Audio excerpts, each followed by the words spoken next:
مجھے رونا بھی تو آتا نہیں ہائے ندامت سے۔ الحمدللہ رب العالمین والصلاة والسلام علی سید المرسلین، اما بعد فاعوذ باللہ من الشیطان الرجیم، بسم اللہ الرحمن الرحیم، الصلاة والسلام علیک یا رسول اللہ وعلی آلک واصحابک یا حبیب اللہ، الصلاة والسلام علیک یا نبی اللہ وعلی آلک واصحابک یا نور اللہ۔ مدنی چینل کے ناظرین، مدنی چینل کا سلسلہ ندامت کے آنسو کے ساتھ ایک بار پھر حاضر ہیں۔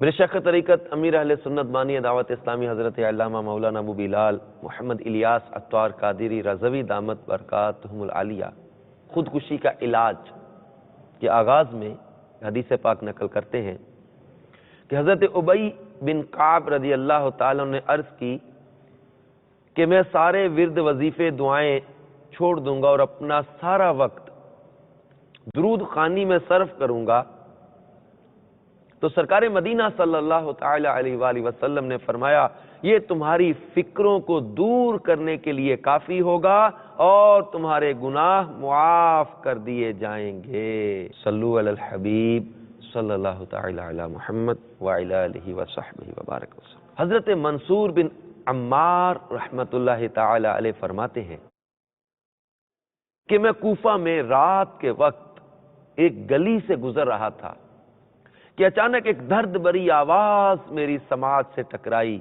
اس آواز میں اتنا کرب تھا کہ میرے اٹھتے ہوئے قدم رک گئے اور میں ایک گھر سے آنے والی اس آواز کو غور سے سننے لگا۔ میں نے سنا کہ اللہ تعالیٰ کا کوئی بندہ ان الفاظ میں اپنے رب کی بارگاہ میں مناجات کر رہا تھا، اے اللہ تو ہی میرا مالک ہے، تو ہی میرا آقا ہے، تیرے اس مسکین بندے نے تیری مخالفت کی بنا پر سیاہکاریوں اور بدکاریوں کا ارتکاب نہیں کیا، بلکہ نفس کی خواہشات نے مجھے اندھا کر دیا تھا اور شیطان نے مجھے غلط راہ پر ڈال دیا تھا، جس کی وجہ سے میں گناہوں کی دلدل میں پھنس گیا۔ اے اللہ اب تیرے غضب اور عذاب سے کون مجھے بچائے گا؟ یہ سن کر میں نے باہر کھڑے کھڑے یہ آیت کریمہ پڑھی، یعنی حضرت منصور بن عمار کہتے ہیں کہ میں نے اس گھر کے باہر سے ہی اندر سے جو یہ دعا مانگنے والے کی دعا سنی تو باہر سے یہ آیت کریمہ پڑھی، یا ایھا الذین آمنوا قوا انفسکم واہلیکم نارا وقودها الناس والحجارة عليها ملائكة غلاظ شداد لا يعصون الله ما أمرهم ويفعلون ما يؤمرون۔ ترجمہ کنز الایمان، اے ایمان والو اپنی جانوں اور اپنے گھر والوں کو اس آگ سے بچاؤ جس کے ایندھن آدمی اور پتھر ہیں، اس پر سخت کرے فرشتے مقرر ہیں جو اللہ کا حکم نہیں ٹالتے اور جو انہیں حکم ہو وہی کرتے ہیں۔ جب اس نے یہ آیت سنی تو اس کے غم کی شدت میں اور اضافہ ہو گیا اور وہ شدت کرب سے چیخنے لگا اور میں اسے اسی حالت میں چھوڑ کر آگے بڑھ گیا۔ دوسرے دن صبح کے وقت میں دوبارہ اس گھر کے قریب سے گزرا تو دیکھا کہ ایک میت موجود ہے اور لوگ اس کے کفن دفن کے انتظام میں مصروف ہیں۔ میں نے ان سے پوچھا یہ مرنے والا کون تھا؟ تو انہوں نے جواب دیا کہ مرنے والا ایک نوجوان تھا جو ساری رات خوف خدا کے سبب روتا رہا اور سحری کے وقت انتقال کر گیا۔ میرے مدنی چینل کے ناظرین، اب غور کریں اس شخص کی ندامت کے آنسوؤں کا عالم کہ جو اپنے رب کی بارگاہ میں رو رو کر یہ فریاد کر رہا کہ میرے مولا تو ہی میرا مالک ہے، تو ہی میرا حق کا ہے۔ تیرے اس مسکین بندے نے تیری مخالفت کی بنا پر سیاکاریوں اور بدکاریوں کا ارتکاب نہیں کیا، بلکہ نفس کی خواہشات نے مجھے اندھا کر دیا تھا، شیطان نے مجھے غلط راہ پر ڈال دیا تھا، جس کی وجہ سے میں گناہوں کی دلدل میں پھنس گیا۔ اور اے اللہ، تیرے غضب اور عذاب سے مجھے کون بچائے گا؟ اسے کہتے ہیں ندامت، اسے کہتے ہیں گناہوں پر شرمندگی، اسے کہتے ہیں سچی توبہ۔ ہم بعض اوقات استغفار کرتے بھی ہیں تو ہمارا حال ندامت والا نہیں ہوتا۔ زبان سے استغفار کے الفاظ تو ادا ہو رہے ہیں مگر دل نادم نہیں ہے، آنکھیں اشکبار نہیں ہیں۔ ہمارا حال کیا ہے؟ ہم اپنے انداز پر غور کریں، ہمیں حقیقی ندامت بھی تو نصیب نہیں ہے، ہمیں اپنے گناہوں پر شرمندگی بھی تو نہیں ہے۔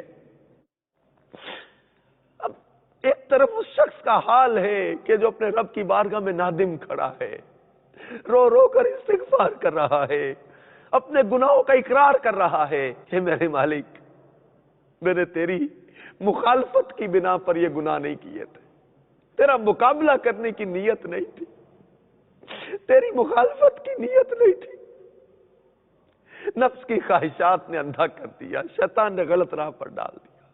پھر اس کے باوجود یہ ڈر ہے کہ مولا اب تیرے غضب اور عذاب سے مجھے کون بچائے گا؟ اب جب یہ آیت کریمہ سنی کہ جس میں جہنم کا ذکر ہے، نار کا ذکر ہے، جس کے بارے میں فرمایا جس کا ایندھن آدمی اور پتھر ہے، آدمی بھی جائیں گے اس پہ، جب یہ ذکر سنا کہ اس پر سخت طاقتور فرشتے مقرر ہیں جو اللہ کا حکم نہیں ٹالتے، جب یہ جہنم، اس کے عذاب اور اس کا جو ہے وہ تذکرہ سنا تو روتے روتے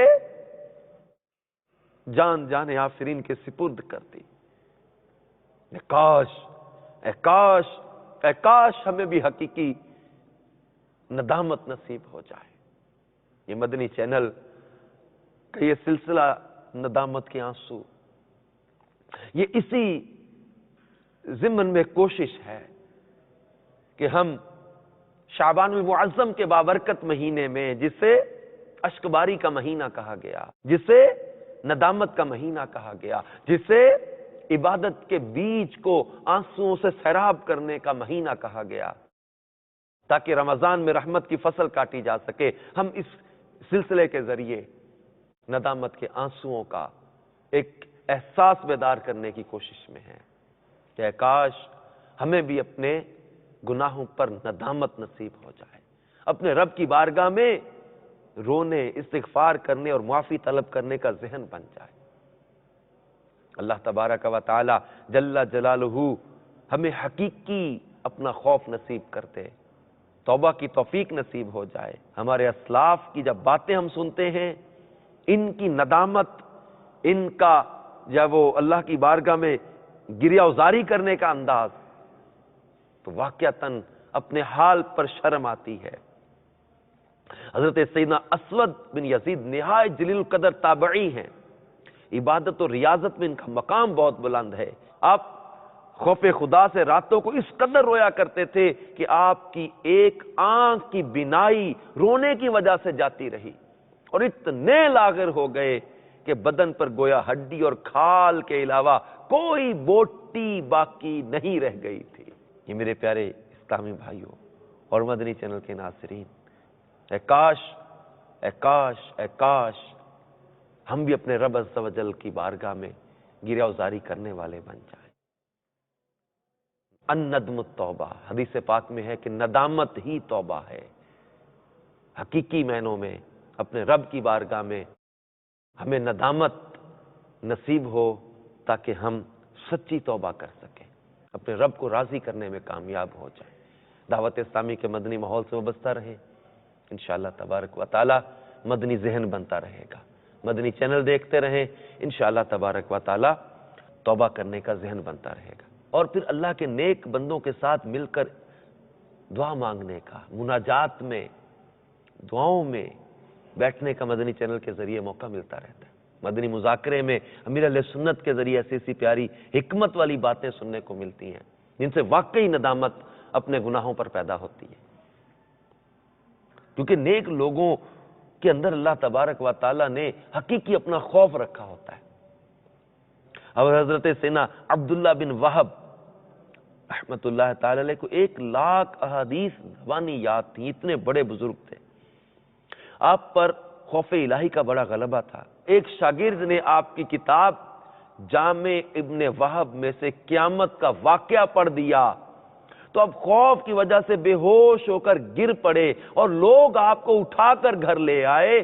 جب بھی آپ کو ہوش آتا تو بدن پر لرزہ طاری ہو جاتا اور پھر بے ہوش ہو جاتے۔ اسی حالت میں آپ کا انتقال ہو گیا۔ میرے مدنی چینل کے ناظرین، یہ لوگ اپنے رب عز و جل کی بارگاہ میں گریہ ازاری کرتے کرتے جان جانے آفرین کے سپرد کر دیں، ان کی موت واقع ہو جائے خوف کے غلبے کے سبب کہ جہنم، قیامت، آخرت کی باتیں سن کر، اور ہم دن رات گناہ کرنے کے باوجود ہمارے دلوں میں احساس تک پیدا نہیں ہوتا کہ مجھے اپنے رب کی بارگاہ میں پیش ہونا ہے، میرے ایک ایک عمل کا حساب ہوگا، ایک ایک لمحے کا حساب ہوگا۔ تب یہ چیزیں، یہ احساس بیدار ہوتے ہیں، تب ندامت دل پہ آتی ہے۔ یہ بھی نصیب والوں کا حصہ ہے۔ دل پتھر ہو جائیں تو ندامت نصیب نہیں ہوا کرتی۔ کہ کاش ہمارا دل جو ہے وہ نرم ہو جائے، ہے کاش ہمارے قلب کی سیاہی مٹ جائے تاکہ ہمیں بھی ندامت کے آنسو نصیب ہو سکے۔